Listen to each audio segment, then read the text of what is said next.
I came across these matching nightstands while scrolling on Facebook Marketplace, and I immediately knew what I wanted to do with them to preserve the vintage vibe that they have, but really modernize them. Starting by giving everything a really thorough wipe down to get rid of any dust or grime or anything like that. And then going through with a really high-level fine grit sandpaper, I think this is 320, and just giving everything a really good scuff sanding in all the little nooks and crannies on the drawer fronts. And then I'm going to use an orbital sander to just sand down like the flat parts on the tops and the sides. So I'm going to put the first layer on with this folk art chalk paint in rich black. It's the only black chalk paint that I had on hand, and I'm going to use the Dixie Belle, the Belle brush that has seen better days.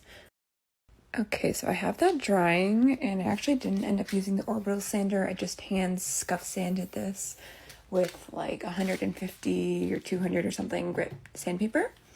And I'm going to go through now for the first coat on this, just because I don't have a lot of that chalk paint, with Fusion Mineral Paint Coal Black. Now that I've gotten rid of that shiny kind of finish, it should adhere well, and this has a built-in top coat as well.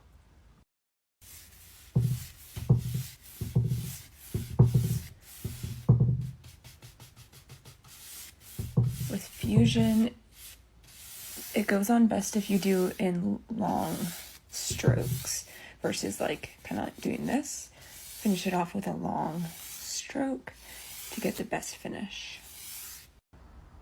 So I did end up doing about 2 coats for the whole piece.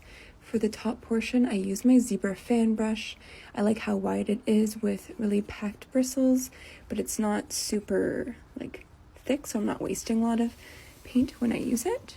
And then for the drawers, they were already in really great shape, but I just re-moisturized the sides of them so that they slide nicely and they look a little bit better with Dixie Belle Big Mama's Butter in Orange Grove. And I used my Annie Sloan oval brush for this just because it's nice and dense and the bristles don't like bend too much.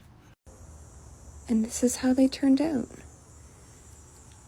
I had initially thought I was going to distress the edges of these, but with the coal black having a bit of a shiny finish, I think it gives it a really cool, modern, and almost Gothic look.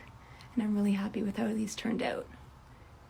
If you're interested in furniture flips like this, feel free to follow along on my page, and I'm on Instagram at MelDidItHerself as well.